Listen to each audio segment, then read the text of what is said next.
भेटणे इथं जो अपघात झालेला आहे, आतापर्यंत माझी माहिती 4 कॅज्युअल्टी झालेल्या आहेत आणि कोणाचे याच्यात दोष हे अजून तर तपास होईल त्याचा, परंतु निश्चित कामगारांचा जीव गेला हे तर सत्य आहे. आणि मला असं वाटतं जे काम करण्यासाठी तांत्रिक ज्या बाबी होत्या त्या पूर्णपणे चुकीच्या इथं हाताळल्या गेलेल्या दिसतात आणि त्या तांत्रिक बाबीमुळेच 4 जणांचा जीव गेलेला इथं दिसतं. निश्चित कंपनीवर कारवाई करावी अशा प्रकारची मागणी माझी राहील. कंपनीच्या मॅनेजर या कामगारांना न्याय मिळाला पाहिजे. रीतसर आता काय ती स्थानिक यंत्रणा, पोलीस असेल, कामगार औद्योगिक सुरक्षा विभाग असेल, कामगार विभाग असेल, काय करतो बघूया.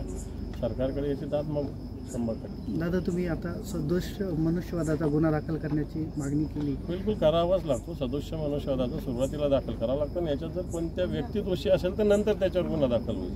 सुरुवातीला तर सदोष मनुष्यवधाचा गुन्हा तर दाखल करावाच लागतो. कोणती घटना असो असं सगळ्यात आधी असंच होत असतं. जखमींसाठी काही मदतीची काही मागणी केली करूया, मॅनेजमेंट करेल असं दिसतंय. नाही केलं तर योग्य पद्धतीनं करू, सरकारकडे मागणी करू. थँक्यू.